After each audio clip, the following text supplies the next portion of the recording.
Cara, 12 anos já com design de processo, caralho. Quando Fui, você se fui tornou? aliciado. Fui aliciado.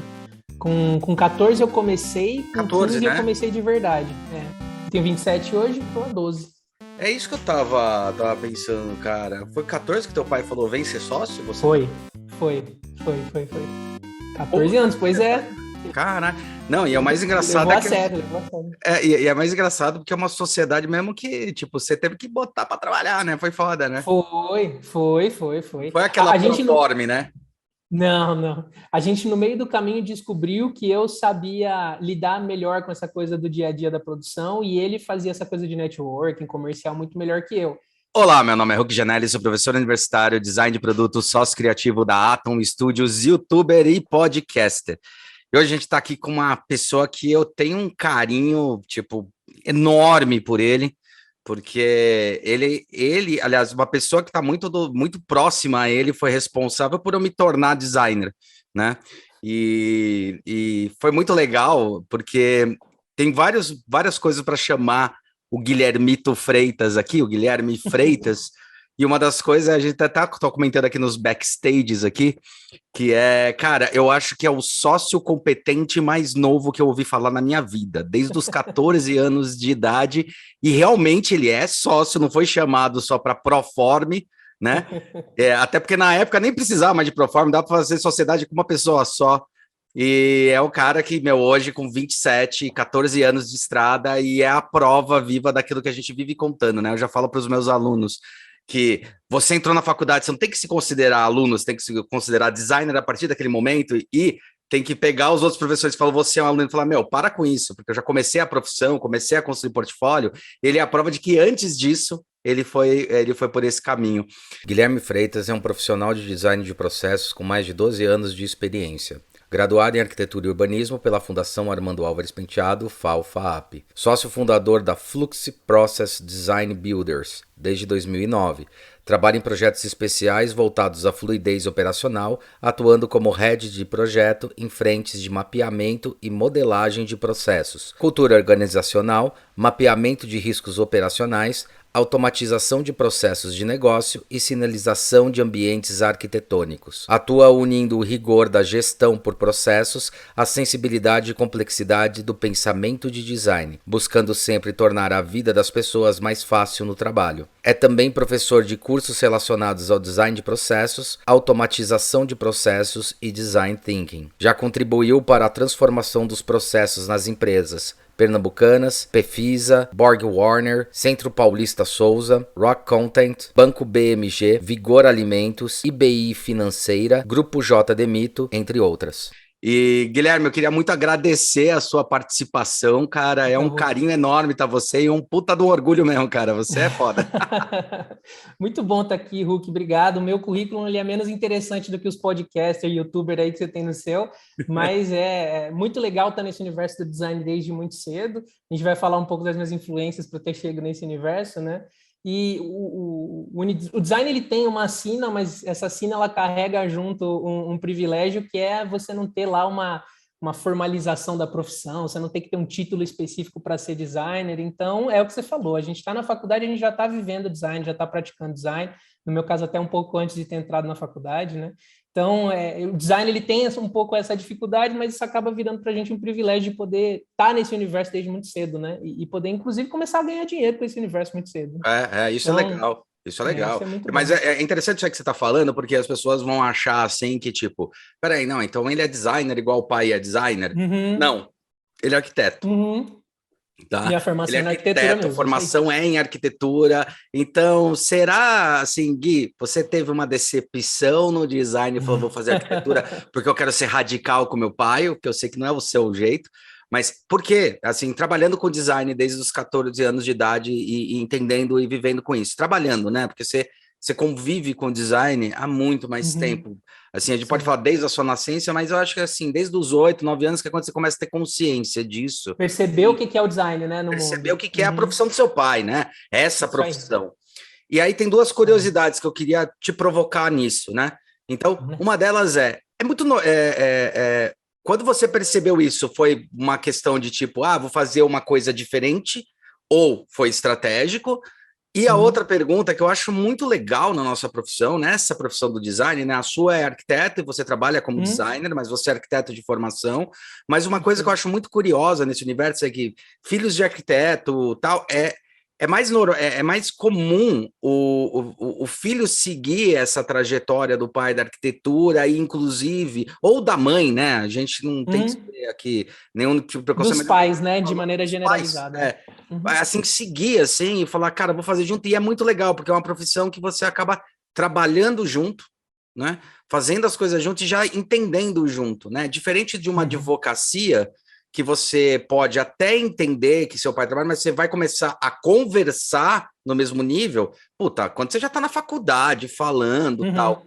Você acha que esse posicionamento de um pai que ou uma mãe que é designer, arquiteta, tal, ajuda? É uma questão da arte, da liberdade de pensamento, da inovação, da criatividade? O que você acha que influencia tudo isso?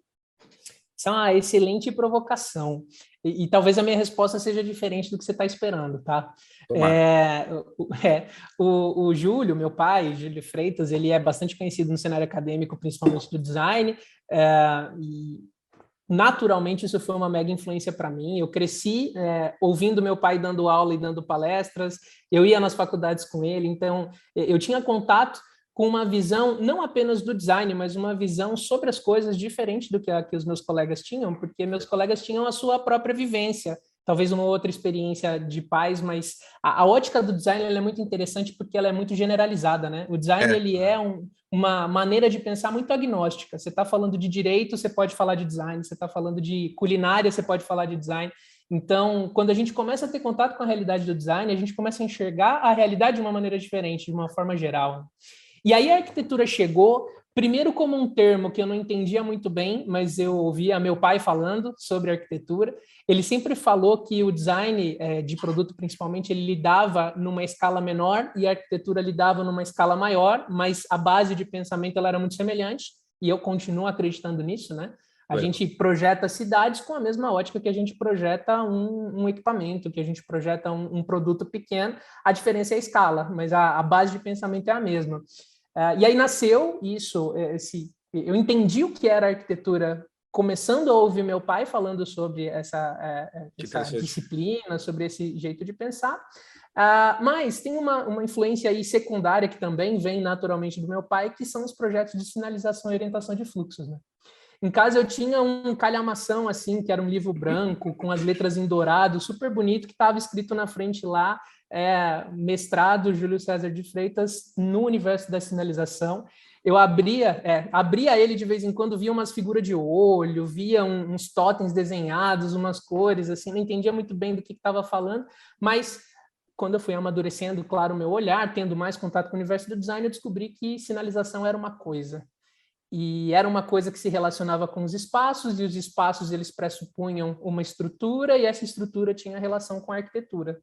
Então, junto lá da influência de saber o que é arquitetura, de pensar em construir casa desde pequeno, veio um pouco mais amadurecido. Já curti, então, tipo assim, você queria construir casa desde pequeno, tipo, que nem eu também, desde os 7, quero fazer arquitetura, cara. Tinha uma loucura na vida. Desenhava plantinha, assim, sabe? Desenhava casa. Teve um dia até que eu tive uma puta ideia, assim, genial. Eu pensei numa casa que a entrada era por cima, não por baixo. Tá. E o meu eu de 9 anos ficou, assim, maravilhado. Pensei, nossa, eu nunca vi isso. Nunca vi isso. Isso vai revolucionar o mundo. Então, assim, então a arquitetura, ela era uma coisa que ela vinha para mim desde muito cedo. Mas é lógico, né? Não dá para ignorar a influência que eu tive do meu pai, porque era uma casa que tinha muito design, né? Era uma casa que pensava muito design e eu ouvia muito sobre design. Então, o pensamento de design ele era a base mesmo. Não que meu pai tenha me criado para ser um designer ou arquiteto, mas as influências elas eram muito grandes, né? Então, isso que eu acho legal. Isso que eu acho legal quando a gente está discutindo, né? Que poderia ser mais fácil até a gente falar nisso, mas é nesse ponto que eu estava falando. Às vezes você vê um pai que é, sei lá, engenheiro, ou vê que é advogado, tem uma certa, ou até médico, tem uma certa penugem, tem uma nuvem aí, tem uma nebulosidade que você não entende aquela profissão, mas você foca em alguns pontos. Mas o que é a profissão? Você não consegue entender. Porque o designer ele trabalha com a essência tão no âmago, tão na essência do ser humano, como essência, que até a gente a gente discute muito isso, né? Que artes plásticas é muito malquista pelos alunos, não deveria ser, porque é tipo a filosofia da estética, né? Perfeito, Se perfeito. você consegue trabalhar, entender isso quando você é novo, aquilo lá te ajudou, te influenciou e te ajudou muito a pensar criativamente para qualquer Com profissão que você certeza. veio. E é interessante, porque a arte, o olhar da arte, e não só arte, porque design é só arte, mas é comunicação, linguagem, a gente aprende isso muito forte, ele Sim. permite você ter uma empatia e uma vivência muito mais próxima desde muito pequeno, até porque hoje em dia a gente insiste, né, em quebrar os paradigmas que foram engedrados na gente quando a gente começou a fazer colégios que eram mais rígidos, né? Ó, para voltar a ser criativo, quebra essas algemas, repense possibilidades diferentes e repensa nessa casa com a porta aberta para cima, né? Que, aliás, foi engraçado você falar isso no seriado Cosmos, que agora foi para Disney, que é com Neil deGrasse, ele mostra uma civilização que as primeiras civilizações, quando fizeram as casas, as primeiras entradas eram pelo teto, cara. Olha Não só, tinha olha porta só. e janela, era pelo teto, assim, são construções edificadas e era pelo teto, assim.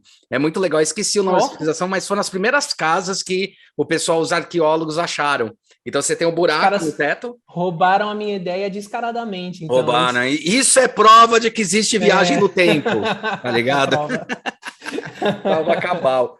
Mas eu acho isso interessante, porque daí você entra, eu conhecendo você, e eu posso falar isso do Gui mesmo, é interessante porque não foi uma influência do sentido dessa penumbra, nossa, arte, porque eu vejo alguns que vai fazer direito, tem amigos que fizeram isso, vai fazer direito e fala, nossa, meu pai fez, era legal, e o pai era apaixonado.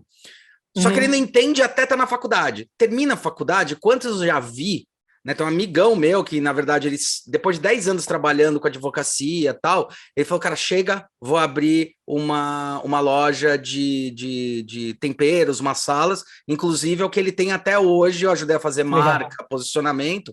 Ele falou, eu cansei, não é para mim aquilo. E o pai dele foi promotor, foi um monte de coisa, e um puta de um design, de um advogado, um puta de um designer, um puta de advogado. E é engraçado Pode ser que também, dependendo do que ele faz, né? depende. Design né? tá no legal também, né? É verdade. E daí eu acho interessante isso daí que você está falando. Agora, você falou que design está em todo lugar, mas existe então hair design e nail design, cara? Eu tenho uma opinião um pouco polêmica sobre esse tema, viu, Hulk? Como eu não sou designer de formação, eu sou arquiteto de formação, então eu me dou a liberdade de ter essa opinião polêmica por não ser designer. Eu acho que depende, depende do que é feito. Tinha um cabeleireiro, chamava Max, eu acho que ele não está mais aqui no Brasil, mas ele atendia muitos professores lá do Senac, uma época. Acho que ele, inclusive, dava aula no Senac em algum momento. O cara, você chegava no salão do cara, você ficava 5 horas lá dentro. O primeiro passo era ele desenhar o seu rosto para interpretar as formas do seu rosto e construir um visagismo. Para mim, isso é design, Hulk. Eu não acho que você chegar num centro de estética e fazer a sua sobrancelha em 20 minutos é design, mas se você construir essa experiência num salão de beleza para transformar a visão que a pessoa tem sobre si mesma, para mim isso é design. Então, eu entendo que sim, eu só entendo que a gente chama de design muita coisa que não tem design, inclusive no nível corporativo, no nível do mercado mesmo. Então, acho que sim, eu acho que tem. Eu só acho que a gente chama muita coisa disso que não é isso, mas eu acho que tem sim. Eu acho que é possível a gente trazer design para essas áreas também, né? Eu acho interessante porque você fala que você tem uma coisa polêmica, mas eu também brinco com isso, né? Eu acho que legal. Eu acho que faz sentido ter, né? A minha crítica é justamente que a gente viveu uma época em que se achava que design era desenho, e aí que era o problema, então é o desenho da sua sobrancelha. Não, não é, né? É o desenho do seu cabelo. Não, não é, né? Quando você pega a etimologia da palavra, já que vocês gostam bastante de etimologia, a gente conversa bastante sobre isso, a etimologia da palavra design, que é projeto, projetar é você sair de um ponto A com uma ideia, uma ideação e chegar num resultado num ponto B. Ou, na verdade, num ponto D, né? Depende do caminho, né? Mas, resumindo, sair de um ponto A e chegar num ponto B. Se, de fato, um cabeleireiro, ele estuda, ele analisa, ele faz toda essa estrutura, ele está projetando. Então, tá certo. Assim como tem, inclusive, metodologia, né, Hulk? Exato, tá a ver com a metodologia. Exato, né? Eu concordo com isso, eu acho que é isso. Por isso que a gente fala que design pode estar presente em tudo. E ao mesmo tempo, aí eu jogo a bola para você, eu questiono, então como eu firmar o pé, né? Porque assim, você é arquiteto, então isso é bom por uma questão. A grande polêmica da vida do design no Brasil é a questão do reconhecimento da profissão. A gente sabe que esse reconhecimento da profissão, diferente da arquitetura que já tem, que é a CAL agora, né? É a CAL. Isso.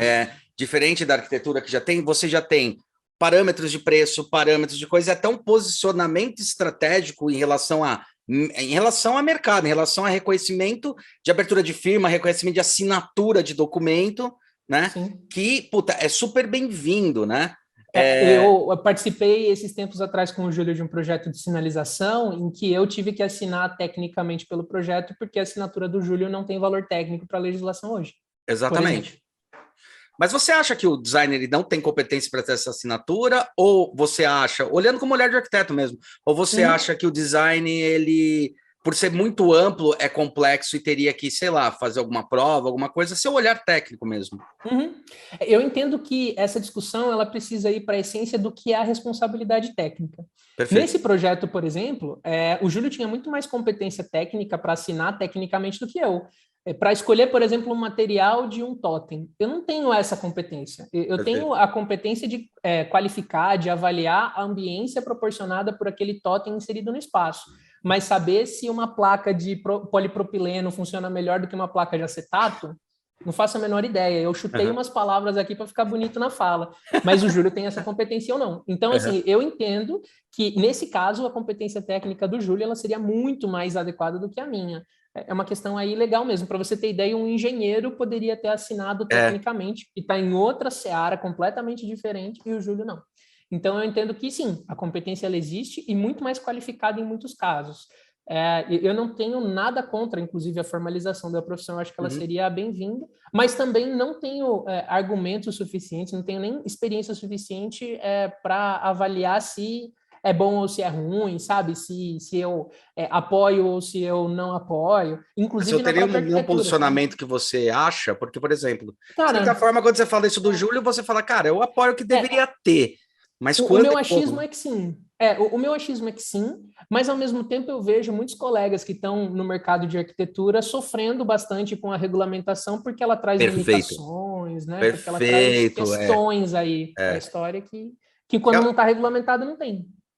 Que é uma discussão que a gente estava tendo, quem estava sendo eu e o Edi, né? O grande Edi, que é quase o vovô agora do design no Brasil, né? Ele fez muita coisa aí, igual o Museu da Casa Brasileira foi responsabilidade dele, a existência e tal. E o Edi falava, eu não sei se hoje, né, o próprio podcast até comentou, não sei se hoje vale a pena regulamentar. Eu acho que tem que ter um reconhecimento, mas regulamentar eu acho que às vezes vai atrapalhar, porque daí fala, então tem que ser tudo aquilo que a gente tá brigando, né? Que na virada do milênio a gente tava design gráfico, design de produto, e agora tá brigando, cara, é tudo design, para com isso, né? Vamos grudar, inclusive a própria arquitetura, que eu acabei indo fazer mestrado em arquitetura, começou a se repensar como conceito, de falar, não tem mais edificação e espaço da cidade.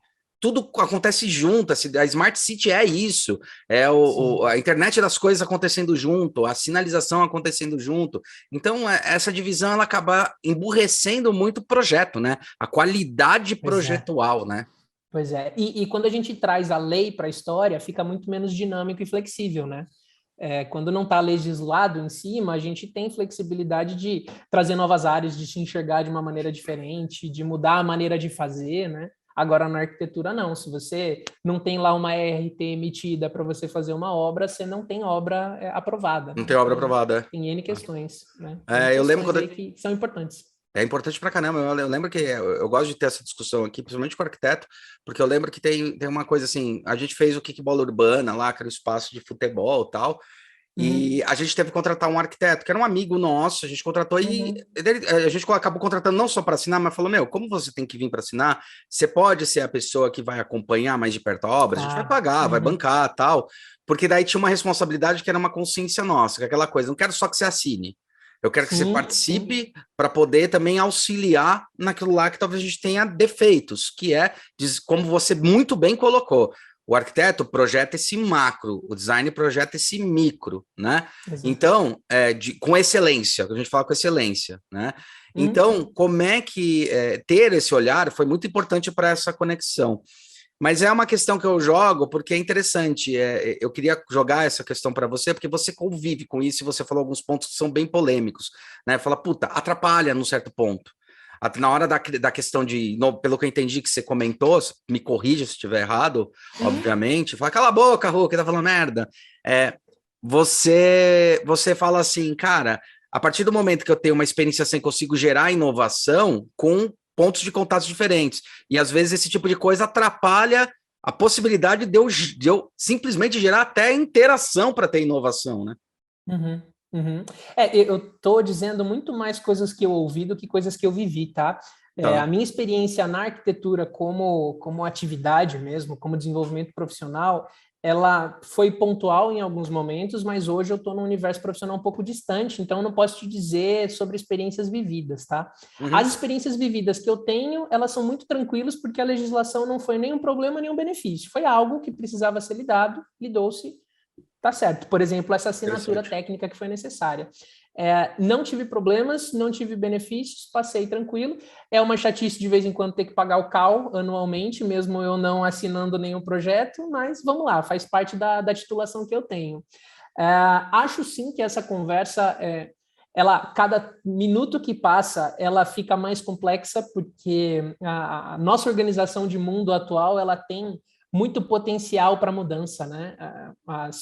Acontece, por exemplo, um evento como esse, que a gente precisou mudar a nossa dinâmica de ocupação da cidade, e aí tudo muda. De repente, a internet se torna um modal de transporte, né? Porque a gente usa muito mais internet do que... Genial, a internet se tornou um modal de transporte. Genial, é isso mesmo, genial. E aí, assim, tudo muda, né? Porque o arquiteto, ele tem competência, tem capacidade de lidar com esse novo modal? Quando ele estava lidando lá com o trem, com o metrô, beleza. Mas e quando a gente reorganiza, reestrutura os nossos espaços? Quando um metaverso começa a se tornar mais relevante, a formação de arquitetura, ela te dá a base para você construir experiências de ambientes na nuvem, experiências de ambientes com um headset? Não.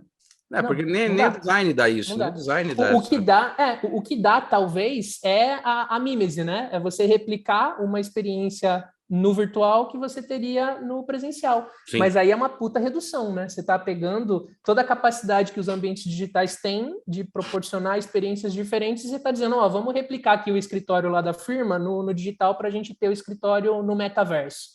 Eu acho que é uma mega redução. A gente perder potencial, né? Puta, eu concordo plenamente, até porque está acontecendo um negócio interessante no metaverso, que é a questão do NFT, né? Sim. O NFT tem muita gente, a gente tem um grupo de discussão e a gente participa bastante, e nesse grupo uma das grandes questões é, cara, não adianta nada você é um designer de móveis e desenha um móvel, e você falar, vou fazer um móvel igualzinho dentro do universo do NFT. Né? É exatamente isso que você falou, você está reduzindo o potencial. E o móvel tangível tem mais valor agregado, né?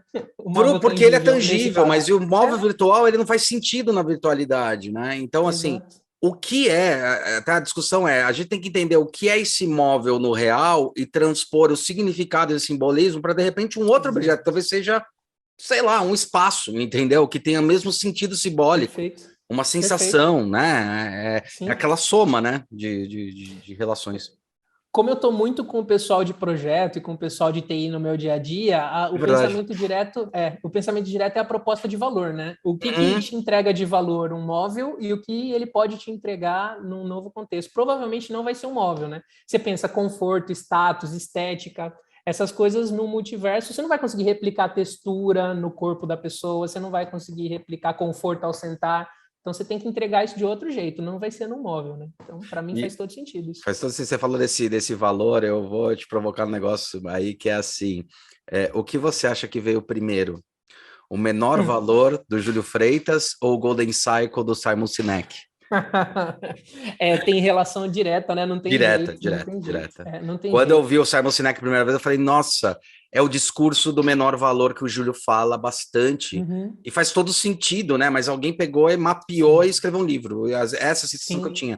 Porque eu lembro do Júlio falar isso para mim a primeira vez, do menor valor, que me ajudou a me reconstruir como pessoa, quando a gente fez o projeto da Caltins e até um pouco antes, quando eu tinha saído do Nokia. O Simon Sinek escreve o livro, fala sobre o documento lá em 2013. O Júlio, ele comenta sobre esse menor valor para mim, que é quando eu comecei a criar Hook Design lá atrás, que foi 2010, em 2009. Então, é uma pergunta. Eu acho que as coisas, elas acontecem e o cara mapeou, mas e aí, para você? Eu acho que talvez até o nosso contexto, o nosso cenário de sociedade mesmo, ele faz algumas ideias surgirem simultaneamente em pontos diferentes do mundo, né? Muito semelhantes. Sim. O Júlio, ele tem um histórico que eu compartilho, não sei se pela genética, não sei se pela convivência, mas ele tem um grande histórico de realizar empiricamente coisas que o mundo está realizando também, ou que alguém traz de maneira estruturada e, puta, é isso que eu faço. Que bom que agora surgiu algum jeito de ter isso estruturado, né? Porque já era o que eu estava fazendo. Até que chegou um ponto que a gente junto, e a gente deve falar mais sobre isso aqui, criou uma abordagem para tratar de processo junto do design, né? Animal, que é a fluidez, que isso a gente tem que falar, cara. E isso foi uma coisa que o Júlio não só começou a fazer empiricamente, mas ele chamou um outro doido que por acaso era filho dele para estruturar junto com ele. Exatamente. E aí agora hoje a gente consegue fazer.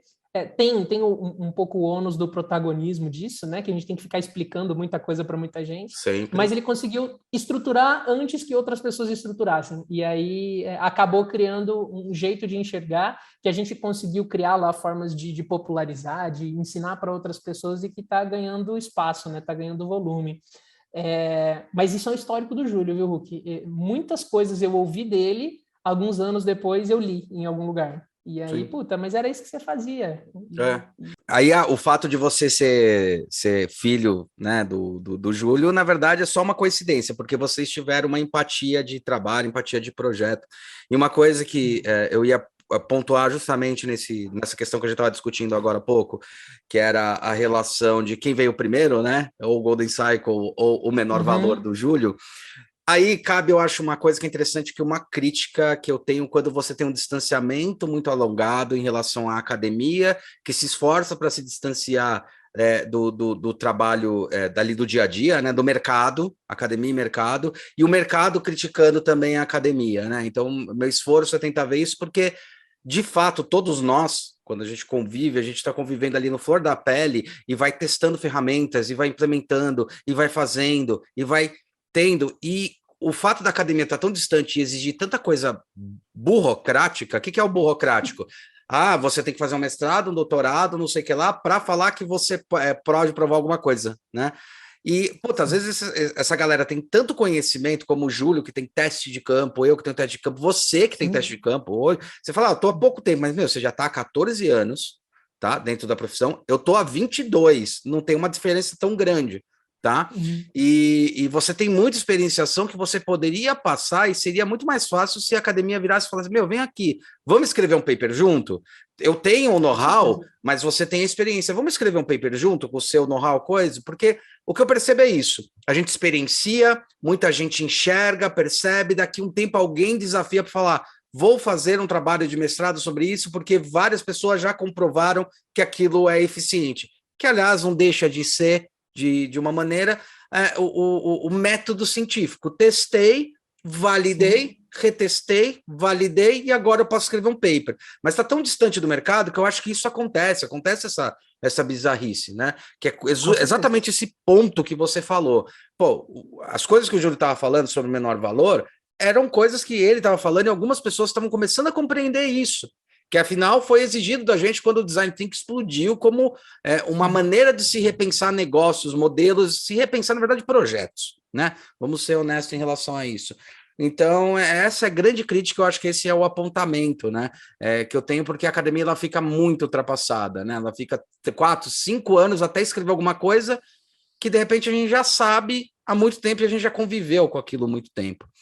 Mas não sei se você concorda ou não, você quer discorrer sobre alguma coisa, mas uma coisa que eu queria te perguntar e que eu acho legal falar sobre esse trabalho de vocês é que o escritório de vocês é, de fato, um escritório que trabalha com serviço na veia, com serviço no seu âmago, porque as pessoas confundem serviço com o que está na internet. Não, mas vocês têm toda uma lógica de serviço.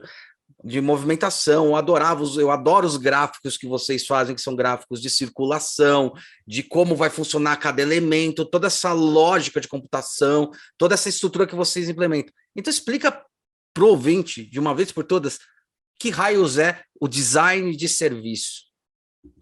Muito bem, Huck.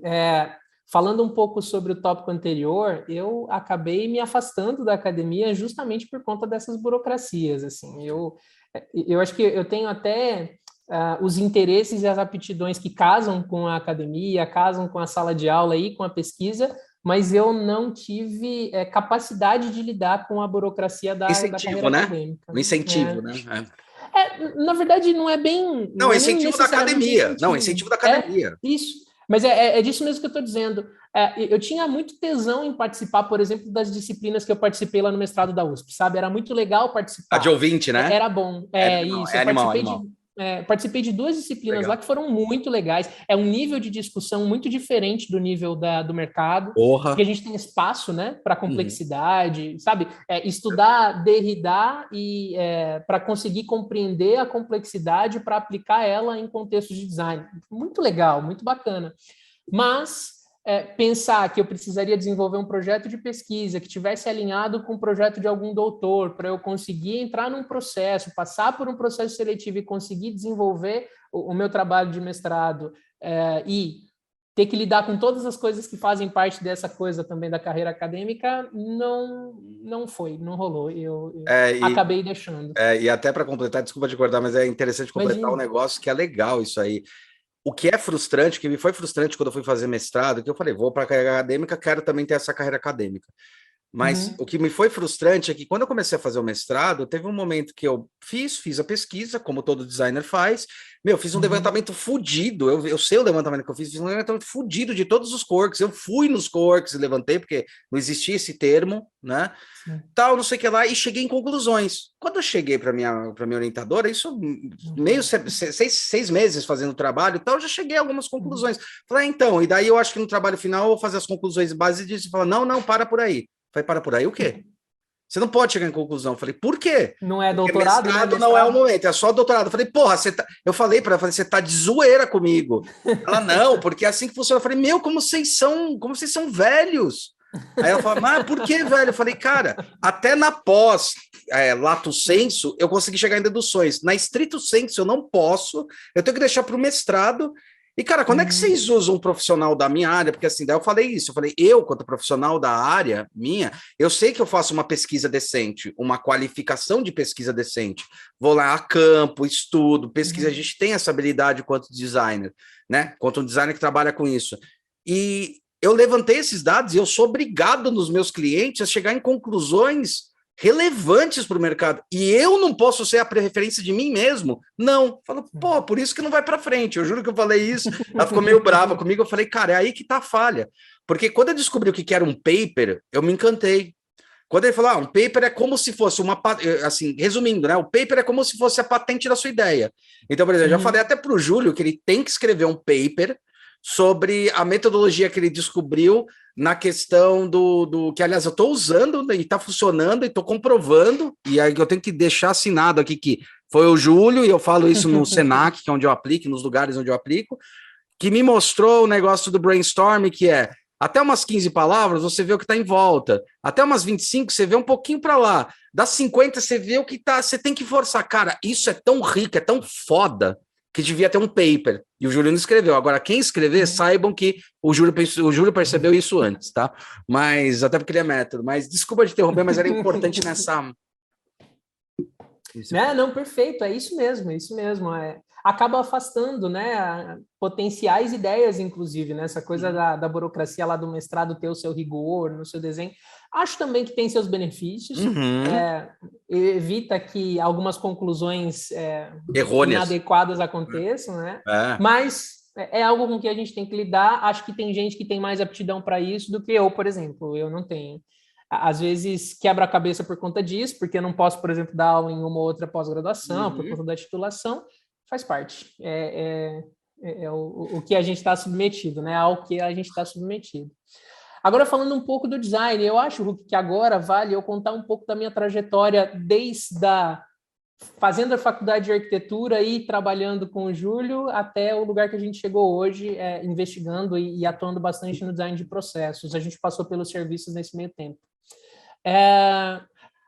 Eu cheguei na arquitetura por conta de todas essas influências e o principal entregável da arquitetura para mim não era o projeto arquitetônico, era o projeto de sinalização, pela minha origem, pela minha influência, né? Então, cheguei com a sinalização em mente. Que legal. Aprendi muito durante a faculdade do que um arquiteto podia entregar, muito mesmo. Descobri, inclusive, que algumas das aptidões que a arquitetura exigia enquanto projeto não eram aptidões minhas. Então, eu hoje sou um péssimo projetista arquitetônico, eu não sou o cara que consegue resolver um espaço, sabe? Não sou eu esse cara. Até hoje eu tento decorar a posição bendita lá que a pia tem que ficar com o fogão, com a geladeira. Eu sei que tem alguma coisa assim, mas não consigo, não entra, não faz parte de mim. Mas Julião. Quando eu cruzei com a arquitetura como área de atuação, eu entendi que a arquitetura ela tinha uma investigação muito grande sobre o comportamento das pessoas. E cruzando com a minha realidade lá, que eu via no mestrado do Júlio, do meu pai, que eu via nas apresentações dele, eu entendi que tinha relação total entre esse entendimento da essência humana versus a essência humana se movimentando nos espaços e precisando se encontrar no lugar onde ela estava. Em especial, o projeto que a gente atuou junto, inclusive, lá na Caltins, né, que a gente fez o projeto de sinalização lá da jazida de Calcário, foi um projeto de muita complexidade, por vários vieses diferentes, né? Social, técnico propriamente dito, Sim. a distância, a cultura, muita coisa a gente teve que lidar lá naquele projeto, aprendi pra caramba. E abriram-se as portas, quando a gente começou a atuar de fato com a sinalização como entregável, abriram-se as portas do o que as pessoas fazem, como elas fazem e por que elas fazem, né? Que se a gente pega lá o sign, que a gente está falando do porquê elas fazem para chegar até o que elas fazem. Perfeito. Encantou. Assim, a gente percebeu que essa era uma aptidão nossa de conseguir lidar com a complexidade disso, dessa realidade, do porquê fazem, como fazem e o que fazem. A gente migrou do universo da sinalização para o universo dos serviços, a gente começou a atuar um pouco com aquela coisa, sabe? Business plan, Canvas, para a gente construir proposta de valor. Foi quando vocês mudaram a bandeira de Odicom para a Flux? Foi nesse momento mesmo. A gente tem um cliente, inclusive, que foi a Nuke Store. Foi um negócio que a gente ajudou a estruturar e que a gente começou a ajudar como Odicom, terminou como Flux. A gente mudou de nome no meio do caminho. Então, sim, foi nessa virada de chave mesmo. A gente trouxe a fluidez, inclusive, para o nosso nome, né? A gente mudou de Odicom, que parecia nome de construtora, para Flux, que tem fluidez, tem fluxo no nome, né? E aí a gente virou essa chavinha, foi para o universo do serviço. Quando a gente chegou no universo que é o business design, né? Quando a gente começou a desenhar negócios, a desenhar serviços, a gente chegou na ferramenta das jornadas. E as jornadas levaram a gente, ou a ferramenta de jornada levou a gente para o universo dos processos. E aí a gente começou a aprender sobre BPMN, que é um jeito de representar processo, e aí abriram-se as porteiras. VPNN? Sabe? BPMN, B de bola, P de pato, M de macaco, N de navio. Isso business? É Business Process Modeling and Notation. Tá. Esse cara tem o BPM, que é a disciplina, né, que é a gestão de processos de negócios, e tem o BPMN, que é o jeito de desenhar um processo. Que legal. É aquele jeito bem comum, sabe, que a gente conhece de círculo início, retângulo que tem que fazer, losango, ponto de tomada de decisão. A gente está bem habituado a usar ele. Ele tem lá o seu rigor e tudo. Tem o seu rigor, mas o básico do básico é isso. E aí, quando a gente percebeu isso, a gente entendeu que do universo dos serviços, a gente poderia especializar a nossa visão de design para o contexto do processo. Perfeito. Então, tem muita gente da engenharia que lida com processo. Você pega uma fábrica, por exemplo, tem uma área de engenharia de manufatura, que o cara pensa processo o dia inteiro.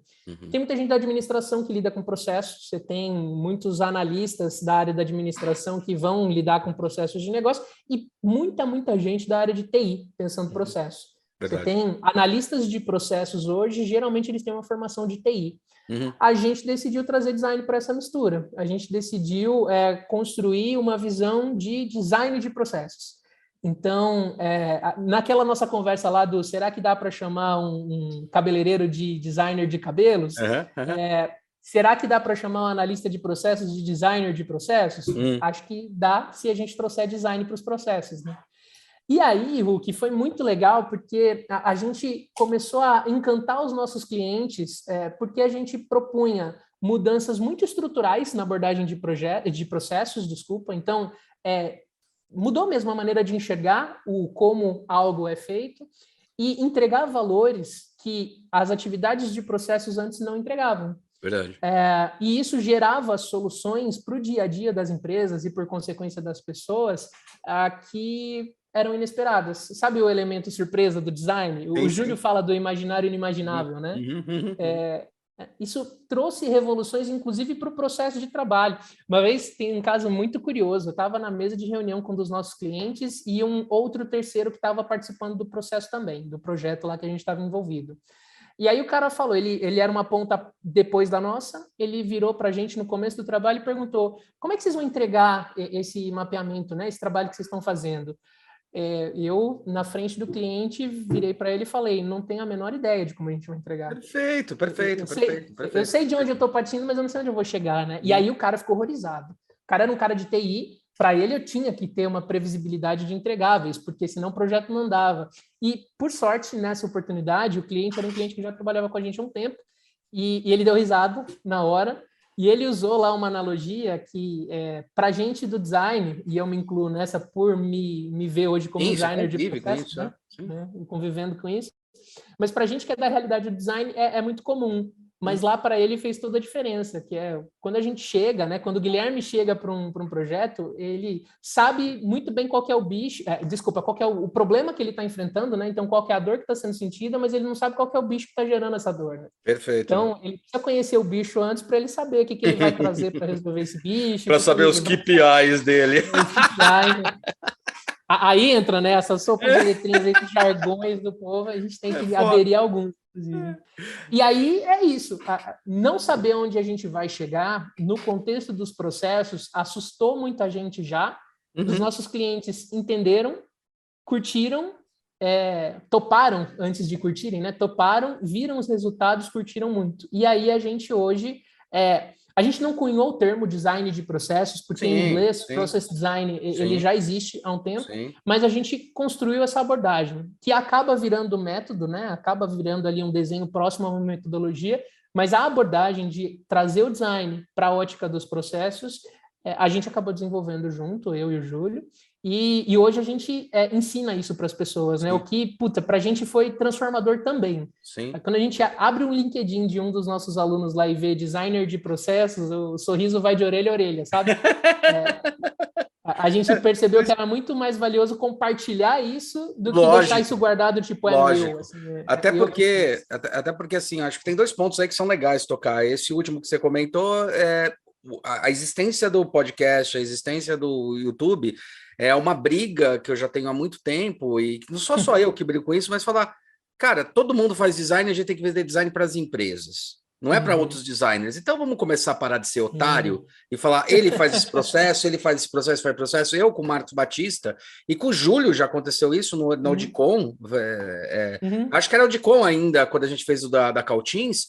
Cara, foi muito claro da Caltins, tem um designer que vai analisar o teu terreno, que é uma outra empresa, e tem a gente que vai resolver fisicamente isso.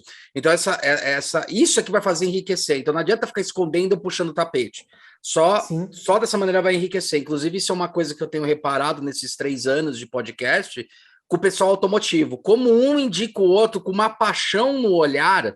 Assim, o cara é literalmente o concorrente, mas, indica com uma paixão no olhar que fala, é isso que a gente precisa. E uma coisa que você está falando que é interessante, fez eu refletir agora. O design, então, ele está ganhando uma outra maturidade, que foi assim, na época que seu pai se formou, ele era desenhista copista, inclusive ele falava isso. Na época que eu me formei, a gente começou a ser reconhecido como artista. Nem chamava design ainda direito, né? Ele não chamava, desenho industrial. E na minha época também foi desenho industrial, né? A grande briga hoje é a gente transformar tudo em design e falar, cara, para de chamar desenho industrial.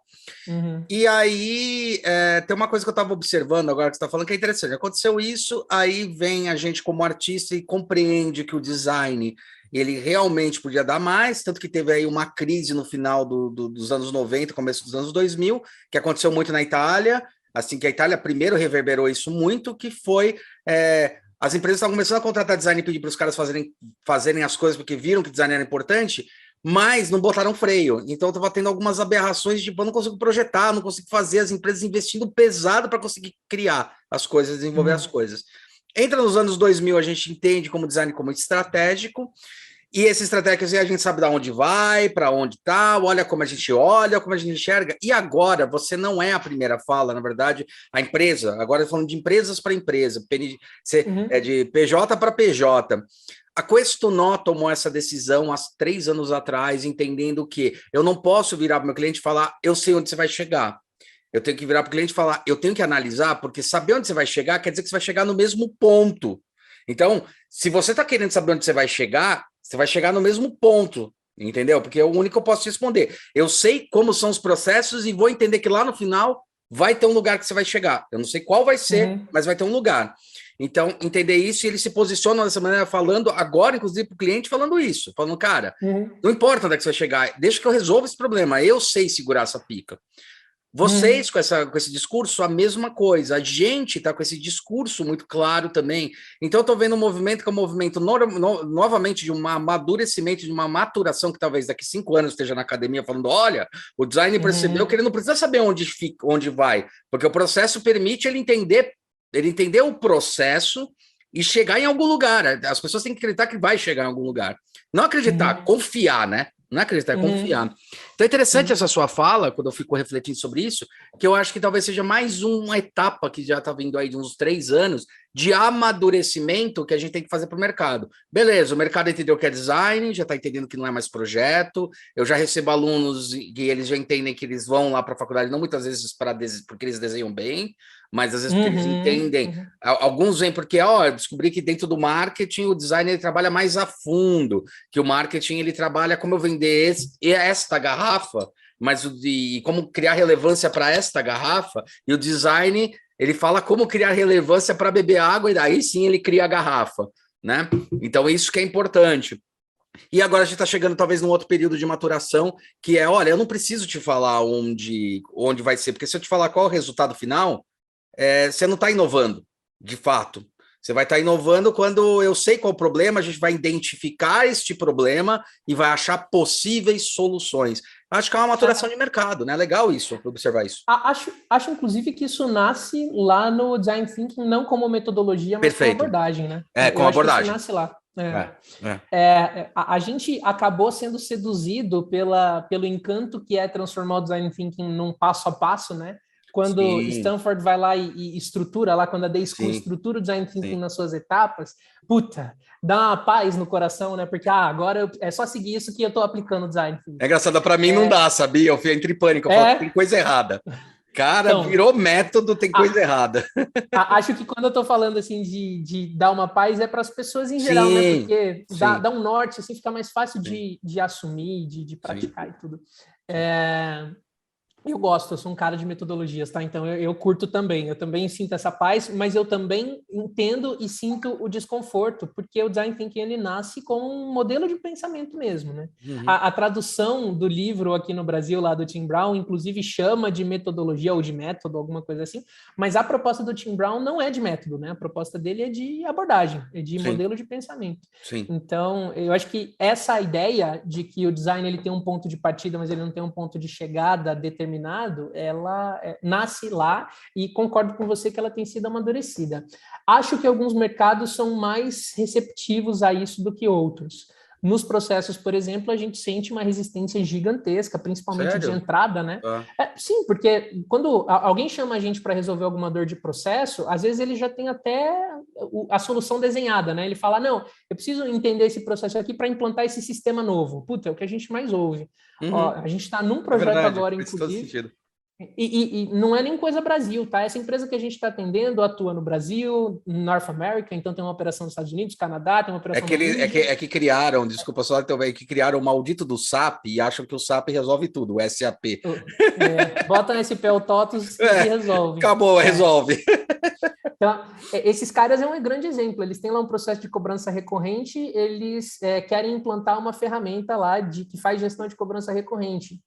você ter ideia, os caras contrataram a ferramenta há 1 ano e meio, estão tentando implantar, não dá certo, porque será, né, que não dá certo? A gente chegou e a gente conseguiu levar eles para o entendimento de que essa ferramenta precisa ser ignorada, que eles precisam abordar a questão de outro jeito, porque a resposta para esse processo não é implantar essa tecnologia que eles querem implantar. Por isso dói, Hulk. Dói pra caramba. A expectativa deles era: diz pra gente qual é o processo certo para a gente implantar essa ferramenta. E a nossa resposta é: esse processo certo não existe com essa ferramenta implantada. Não funciona. Então dói. Não casa. E o que a gente precisou fazer para conseguir dialogar com esse mercado de uma maneira mais rápida, mais simples? A gente trouxe para o entendimento que o mercado já tinha do que era um processo, uma camada de design mais tangibilizada. O mercado de processos entende muito bem duas expressões, que é o as is e o to be. Tá. Então, no as is é como que eu tô, como que eu sou agora, e no to be é como que eu serei, qual que é o meu futuro. A gente trouxe design tratando de um termo que era até um pouco pejorativo no universo dos processos, que é o should be, é o como você devia ser. Era pejorativo porque eles falavam lá no universo dos processos que quando você fica ouvindo muita gente dando ideia como devia ser, você acaba saindo do foco, perdendo foco. Perfeito, a gente adora, né, perder o foco no design. Não é à toa que o Double Die... Então, mas a gente adora perder o foco porque a gente tem uma experienciação de ter controle de como a gente... Essa perda de foco faz surgir novas intenções. Exato. Ele não olha como uma bagunça. A gente sabe trabalhar, eu até brinco, a gente sabe trabalhar muito bem a teoria do caos. Né? Exatamente. Quando a gente olha para um Edgar Morin, por exemplo, para entender a complexidade, a gente vê valor nesse caos, né?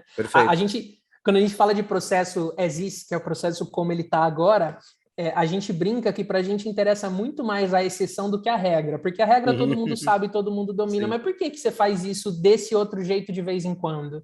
E é louco, porque quando a gente dá esse olhar de exceção para o processo, a gente descobre cada coisa, descobre risco no processo, descobre potencial muito grande de transformação positiva do processo, quando a gente olha para a exceção. E a galera de processos tende sempre a olhar para a regra. A exceção tem que ser eliminada. É a regra que a gente precisa tratar. E só para completar isso, para falar, olha, eu comprovei isso na pele, trabalhando com eles, na Caltins. Eu fui contratado para dar uma olhada como é que era o processo dos caras. Teve um momento no processo que eu comecei a tirar foto de uns cestos de lixo. Tipo, não era o processo, era o cesto de lixo. O que eu identifiquei? Eu falei, cara, a gente tem problema das pessoas se movimentarem, tá, nos espaços, porque na verdade eles fazem conserto de veículo tal quando eles estão descansando. Então a gente não pode ignorar e a gente tem que fazer, porque assim, o que é uma implementação quando a gente fala de ISOs, a gente vai colocar o Colmeia, né, também lá, e essas coisas. O que é essa implementação? Tipo, quando você para entender mais na essência, essas implementações elas só falam uma coisa: se é um lugar onde vai estocar, avisa. Se é um lugar onde vai passar pessoas, avisa. Tipo, é tão simples a lógica básica das ISOs, né? Que era assim, não estava avisado que ali poderia ser um lugar de descanso, não estava avisado que ali poderia ser um lugar de fluxo, mas o fluxo existia. Então, é ignorar ou refletir sobre. E aí eu tô falando isso porque foi uma prova cabal que eu cheguei pro Gui e pro Júlio na época, falei, olha, aconteceu isso, mas eu observei este ponto que estão fora, teoricamente, do fluxo normal. Eles falaram, cara, interessante, então vamos reavaliar, porque realmente então tem alguns buracos que a gente tem que refazer. Então isso é muito legal, é esse olhar, né? E nesse caso específico, esse é um caso bem didático, porque a gente, quando olhou para essa realidade, a gente descobriu uma dinâmica de ocupação totalmente de exceção, que eram, por exemplo, os caminhoneiros que iam com a família lá para Jazida. Isso. E aí, aonde que ficava essa família? Né? E aí, o produto final foi a gente projetar um ponto de descanso com cobertura. Checkpoints a gente chamava, né? Acho que era isso. E a origem disso estava numa percepção de fluxo excepcional, né? Numa percepção ali de fluxo alternativo. Não era o comum. Não era. Talvez uma empresa de processos teria chego e falado, ó, tem que parar de se mexer lá na planta. Exato, e aí é que tá o negócio do caos. Por quê? Porque assim, os processos eles existem para organizar, mas é para organizar o quê? Organizar para deixar todo mundo quadradinho no mesmo coisa, ou para entender que existe um fluxo e como a gente lidar com este fluxo, né? Perfeito, eu acho que esse que é o ponto, né? E aí a arquitetura ajuda muito, como modelo de pensamento. Aí a arquitetura ajuda muito. É aquela coisa lá da praça, né? Que você deixa o terreno vazio por uns dias para você ver como o pessoal se comporta. Né? Exato. É isso. O que ele está falando é que quando você passa numa praça, vamos dizer, tem mato, aí de repente tem um caminho no meio do mato, as pessoas passando, falam, não, mas, cara, faz o caminho ali, porque é ali que as pessoas estão passando. Aliás, espontâneo, né? Fez eu lembrar de um movimento que eu fui estudar na época do mestrado, que era a Batata Precisa de Você, né? O movimento lá da Insurgente, e que tem ali no Lago da Batata. E aí era muito interessante porque eles fizeram um negócio, eu participei desse evento, até coloquei eu tinha que escrever um artigo, eu coloquei no artigo, botei foto, fui lá participar e tal, e foi muito louco, era assim, ali no Lago da Batata tem um lugar onde as pessoas fazem travessia para poder ir para a estação de ônibus, ou vem dar de metrô para ir para de ônibus e tal, e o pessoal atravessava no meio da rua, a faixa era uns 300 metros para o lado, mas era um lugar muito ruim.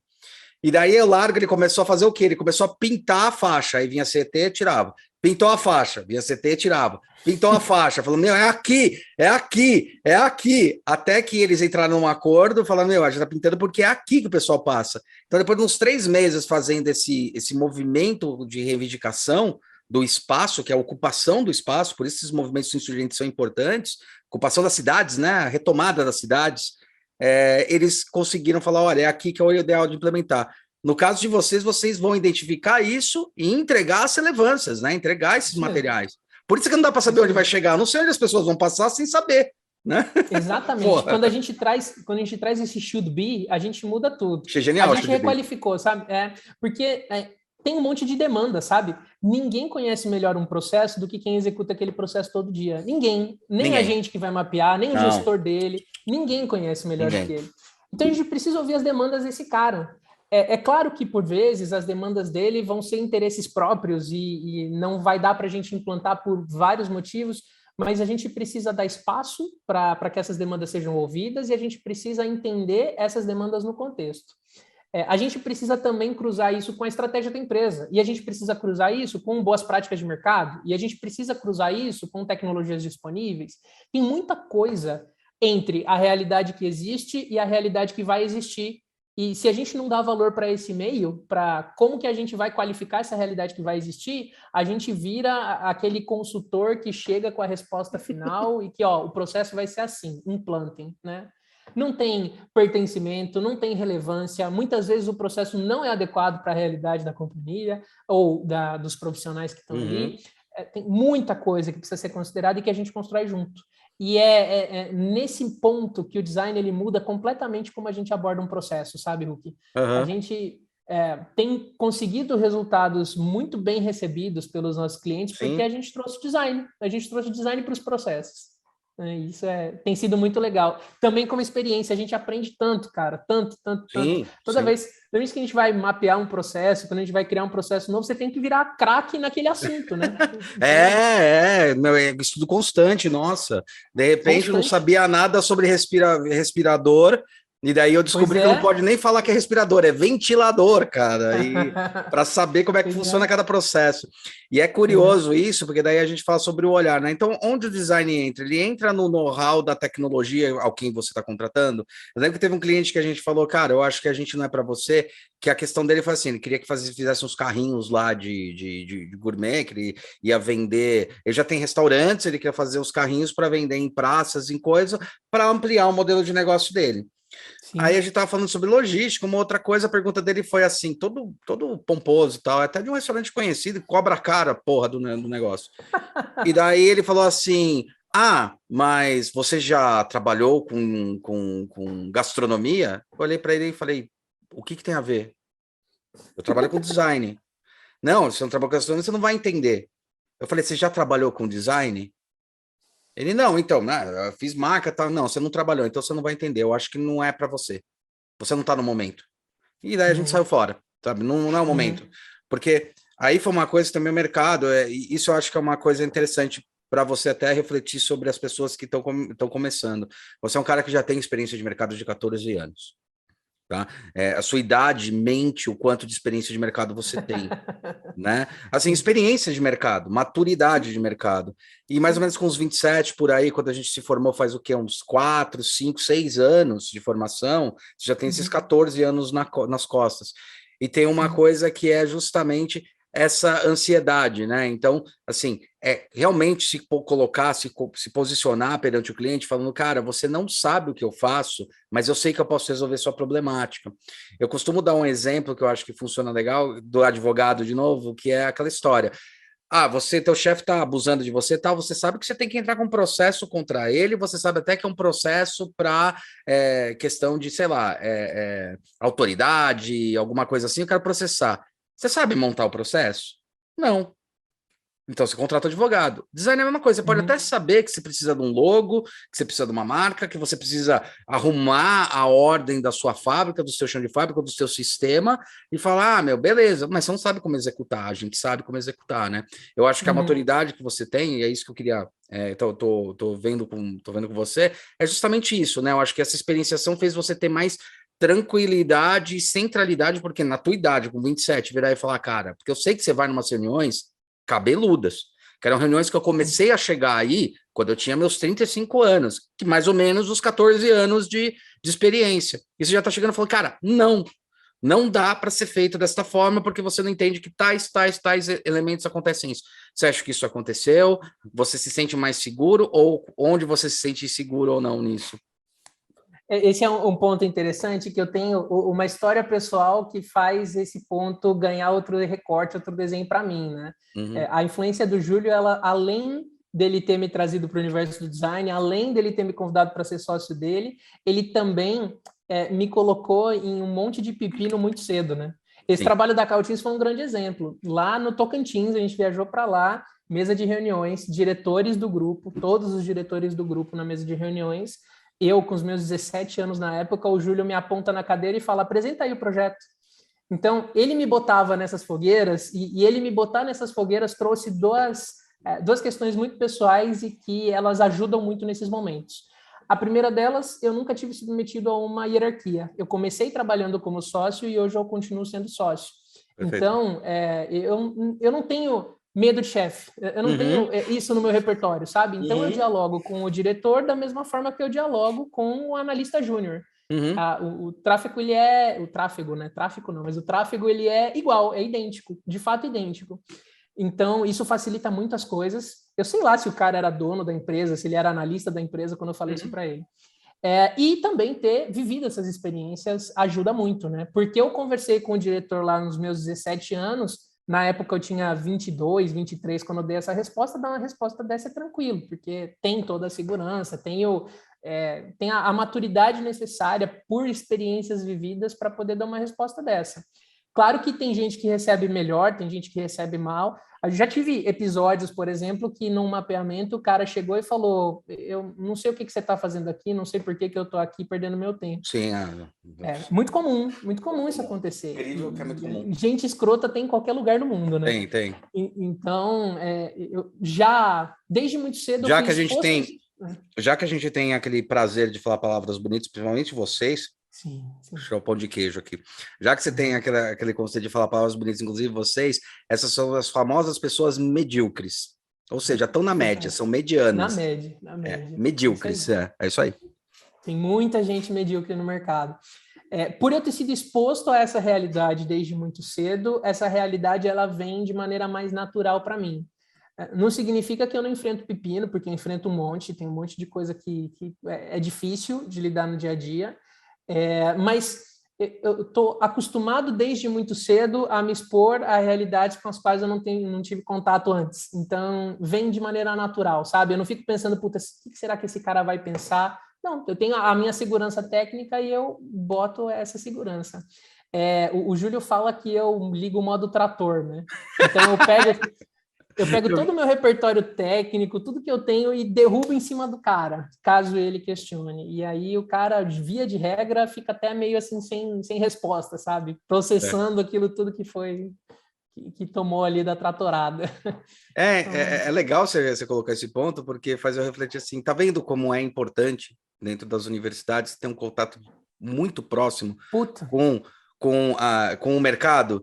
Porque assim, uma coisa que eu sei que acontece lá fora tem alguns problemas, né? Que os caras, eles travam por qualquer coisinha, a gente se vira. Isso é uma puta qualidade brasileira, mundo afora. Mas tem uma desqualidade que lá eles têm, que eles jogam profissionais de mercado o tempo todo para ou dar aula ou validar projeto, assim, é cara da IDEO vindo para validar projeto num coisa, e daí o cara fala, dá ou não dá, rola ou não rola, tipo, você já começa com uma porrada, porque eu acho muito light quando a gente só coloca o professor como um cliente. Eu falo, é impossível um professor ser cliente. O professor cliente, ele Concordo. não é cliente, porque ele vai olhar coisas que um cliente jamais vai olhar. Uma coisa que eu converso muito com os alunos, de um exemplo bem tácito, assim, bem simples, é saber ler o cliente. O cliente ele está acostumado a sempre reclamar das coisas, sempre querer a mais. Então, é muito provável, tipo, vou apresentar novamente, vou usar a garrafinha aqui como exemplo, né? Posso usar até mais bonitinho aqui, que eu gosto dela. Essa daqui, como exemplo, o cara pega, você mostra o desenho, a forma, o cara olhou, pô, cara, mas azul é feio, meu, esse azul aí não tá legal, esse azul não tá bacana. Quem não conviveu com isso, igual a gente demorou para entender essa dinâmica, porque na faculdade ninguém apresentou isso de uma maneira clara, porque o professor não apresentava, o professor virava e falava quais eram as questões. Olha, aqui tá legal, a forma tá muito legal, como a resolução, o volume tá bacana, mas talvez a cor não esteja adequada, vamos trabalhar. O cliente só vai falar, não gostei da cor. Aí você entra em modo pânico, que aconteceu isso no nó design, quando a gente estava começando, redesenha tudo, de repente chega para lá, mostra de novo, fala, pô, mas aquele desenho tava mais legal. Aí você descobre que o cara não tinha gostado só da cor. Porque, sei lá, a cor não era legal. Eu, tipo, porra, quer dizer, eu tive mais uma semana de trabalho para isso. Por isso que eu falo que professor não é mercado. Porque é o que eu falo, o que vocês têm que ler? Se o cara tá lendo a cor, hoje em dia eu sou bem doutrinado com o cliente. Eu acho que você já se acostumou com isso antes, né, Gui? Na tua idade eu não tinha essa destreza, eu comecei a habilidade dessa destreza. E é um elogio mesmo, eu acho que é uma facilitação, porque você está convivendo o tempo todo com isso, né? De virar e falar: olha, se ele reclamou da cor, a primeira pergunta que você tem que fazer para ele é a seguinte: a forma, então, a gente fechou? Fechou. Gostou do tamanho, da altura? A Gostou. importância das validações, né? Isso. E daí você faz os checkpoints. E daí você não corre o risco. Porque nenhum professor vai falar isso. O professor ele vai te dar tantos pontos, falar, olha, é melhor mexer. Por isso que eu falo, eu me coloco com meus alunos, tento me colocar, por ter essa experiência de mercado. Eu sei que o Júlio também se coloca de alguma forma, porque eu já tive aula com ele. Inclusive na pós, foi engraçado que depois eu retornei até aula nele. Na pós que a gente dava aula junto, inclusive.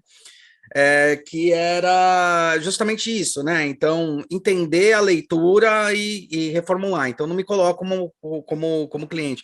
Eu acho que quando eu falo dessa maturidade, é isso. A maturidade está, por ter experienciado durante um bom tempo, você entendeu essas dores. Porque tem uma outra fala muito importante sua: um designer não pode ter duas coisas: preconceito, porque ele pode ter que trabalhar, às vezes, com um produto que ele nem gosta, mas ele tem que saber trabalhar e entregar relevâncias, né?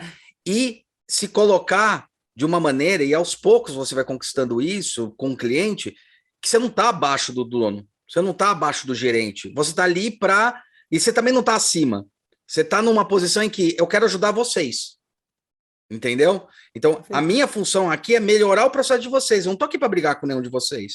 Eu trabalho muito com engenheiro. Você trabalha com esse pessoal assim, eu trabalho muitas vezes com engenheiro, aqueles caras de fala que falam lá, vem o design falar merda e fuder meu trabalho. Eu falo, onde é que tá pegando? Ah, tal coisa. Ah, bacana, então vamos resolver, né? Então, acho que é nesse ponto que eu acho legal, muito rica a tua fala, sabe?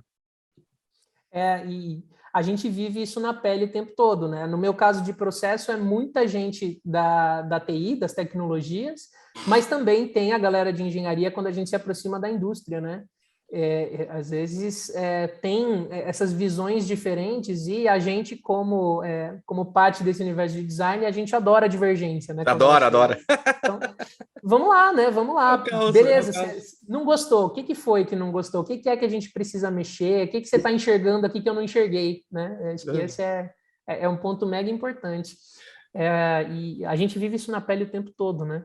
É muito louco porque a minha idade mais baixa, hoje em dia já não é mais muita coisa, né? Sim, mas no passado, eu ia para uma reunião com 18 anos, por exemplo, era um choque me ouvir falando as coisas que eu falava, tendo a idade que eu tinha, né? O pessoal assustava às vezes até. Alguns episódios eu tenho históricos curiosos com isso. Teve vez que eu fui fazer, por exemplo, visita técnica em fábrica.